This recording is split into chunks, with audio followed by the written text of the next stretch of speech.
masih bersama Tika di sini.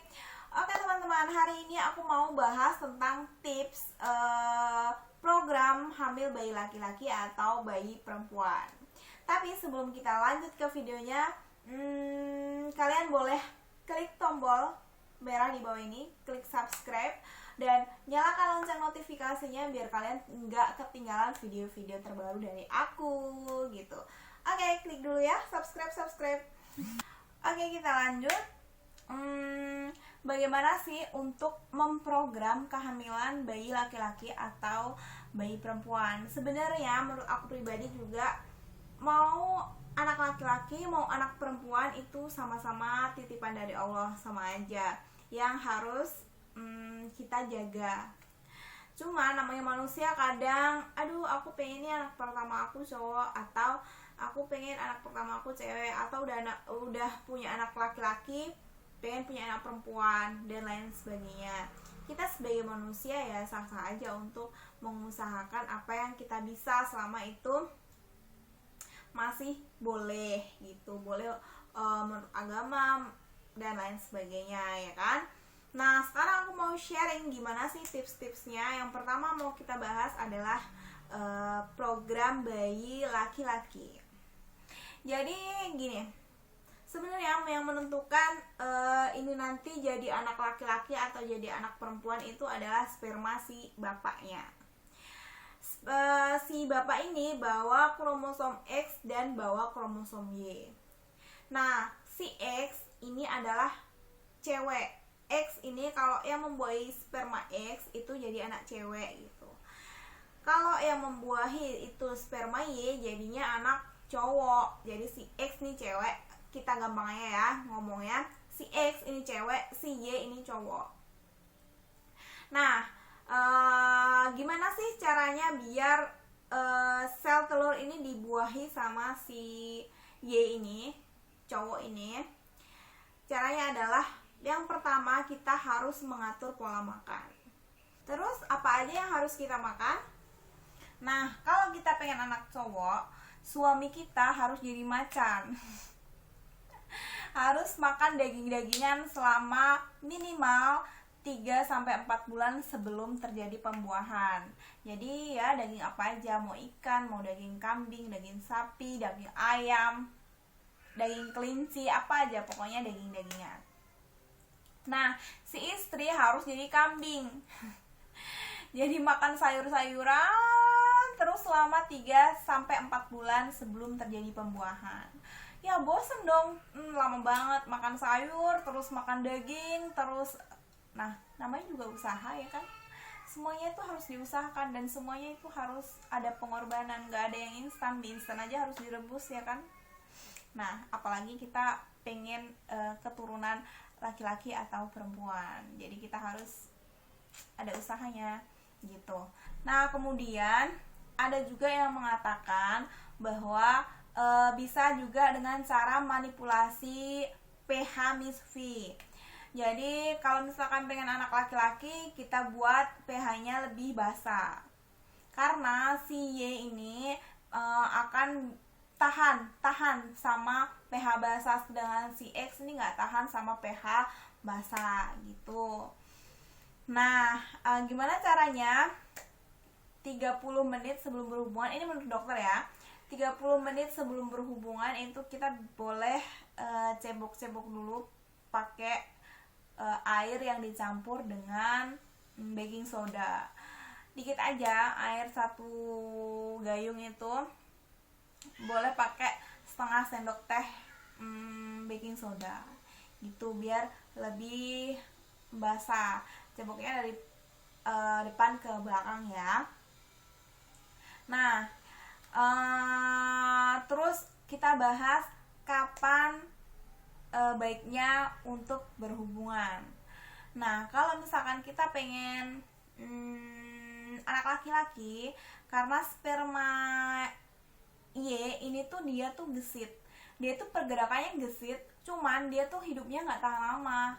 Nah, kalau sperma sperma X maksud aku, sperma cewek itu tuh dia tuh pergerakannya lambat, cuman dia daya bertahan hidup tuh lebih lama dibanding si Y ini gitu. Nah, kalau misalkan mau program anak cowok, kita harus benar-benar berhubungan di saat sel telur ini benar-benar siap untuk dibuahin, di masa ovulasi. Nah, masa ovulasi ini rentan terjadi pada hari ke-12 sampai 16 setelah menstruasi, dihitung dari hari pertama. Kalau haidnya teratur ya, siklus haidnya tuh rutin. Cuman kalau misalkan siklus haidnya berantakan, itu yang susah. Nah, terus bagaimana caranya untuk ngecek ini udah masa ovulasi atau belum? Nah, kita bisa cek dengan ovutest. Ovutest tuh kayak test pack gitu loh. Alatnya tuh persis kayak test pack untuk ngecek kapan kita tuh terjadi ovulasi. Jadi ya kita cek di hari-hari rentan itu, hari ke-12 sampai hari ke-16 itu. Jadi kalau misalkan belum waktunya, itu tuh biasanya garisnya tuh agak samar, 2 atau bahkan garisnya tuh cuma 1. Terus nanti agak samar, nanti tuh dia semakin hari tuh semakin tebal garisnya. Kalau udah tebal, nah itu berarti 1 kali 24 jam itu akan terjadi ovulasi, dan itu waktu yang tepat untuk berhubungan ketika kita memprogram bayi laki-laki. Kenapa? Karena gini, ya tadi sperma Y itu tuh cepat matinya gitu. Dia tuh pergerakannya cepat, cuman tuh cepat matinya. Jadi kalau misalkan spermanya udah sampai tapi sel telurnya itu belum siap untuk dibuahi, dia keburu mati, dan kemungkinan terbesar sperma X-nya yang akan membuahi. Jadi sperma ceweknya ini yang jadi anak cewek. Si X kan cewek tadi. Nah, itu yang akan kemungkinan untuk membuahi sel telur ini. Jadi anaknya cewek deh, nggak jadi cowok gitu. Nah, terus gimana kalau pengen anak cewek? Nah, kalau kita pengen program anak cewek, kita dibalik. Kalau tadi anak cowok, suami kita harus makan daging-dagingan terus. Nah, sekarang kita yang harus makan daging-dagingan selama kurang lebih 3 sampai 4 bulan sebelum terjadi pembuahan. Dan suami kita harus makan sayur-sayuran terus selama waktu tersebut. Biar keadaan tubuh kita tuh jadi asam gitu. Jadi misfinya kita tuh jadi asam. Dan juga bisa dengan manipulasi pH dengan 30 menit sebelum berhubungan, cepok-cepok dulu pakai larutan cuka biasa, cuka dapur biasa. Itu 1 gayung bisa dicampur dengan setengah sampai 1 sendok teh cuka gitu. Nah, kapan waktu berhubungan yang tepat kalau misalkan program anak cewek nih?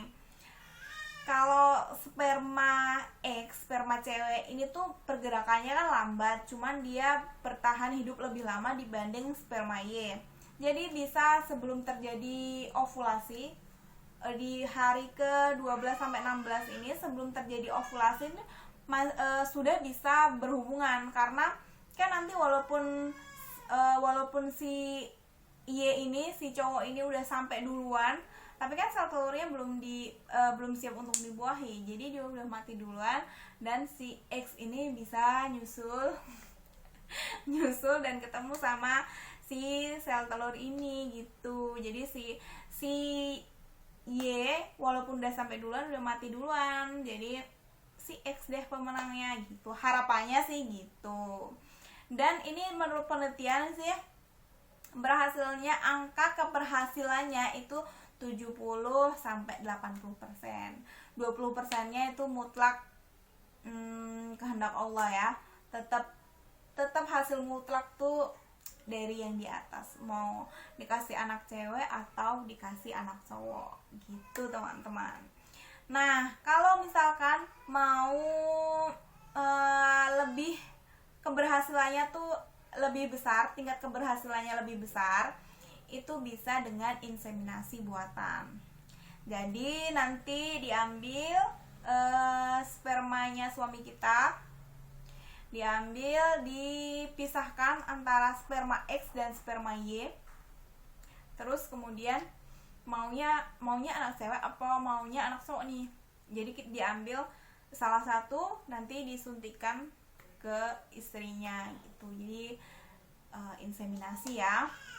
Cuman untuk yang cara yang kedua ini butuh menguras kocek yang lebih dalam ya, karena kan ada proses pengambilan sperma, pemisahan sperma antara sperma X dan sperma Y, terus proses pembuahannya, terus harus dikontrol terus setiap harinya. Jadi ya butuh biaya yang cukup besar lah gitu, dibandingkan dengan cara yang pertama. Cuman angka keberhasilannya lebih tinggi daripada cara yang pertama.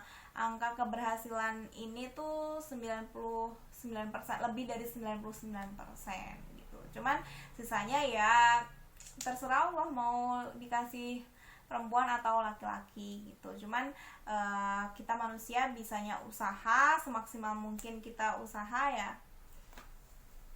Apa salahnya untuk mencoba ya kan? Nah, tapi biasanya di cara yang pertama ini, kalau misalkan kita program dengan dokter, biasanya itu dikasih suplemen-suplemen tambahan untuk mengatur pH tubuh gitu. Gimana caranya biar si sperma ini itu lebih banyak dihasilkan yang sperma X atau sperma Y gitu. Terus untuk mengatur pH nisfi juga. Ya cara sederhananya seperti tadi lah, manipulasi pH nisfi yang kayak aku jelasin tadi gitu. Nah kalian yang di sana kalau lagi program hamil, mau program hamil anak laki-laki atau anak perempuan, semoga berhasil ya, dan tetap semangat, berdoa semoga dijabah sama Allah. Cuman mau dikasih laki-laki atau dikasih perempuan ya sama aja, itu sama-sama titipan, sama-sama rezeki yang harus kita syukuri ya kan. Oke teman-teman, itu tadi sharing dari aku. Semoga bermanfaat. Jangan lupa like, komen, dan subscribe biar aku lebih semangat lagi untuk bikin video-video selanjutnya ya. Dan kalau misalkan dirasa video ini bermanfaat, boleh di-share ke teman-teman kalian biar teman-teman kalian juga ikut nonton video ini dan tahu informasi yang di-share lewat video ini gitu. Oke, terima kasih. Assalamualaikum warahmatullahi wabarakatuh. Sampai jumpa. Dadah.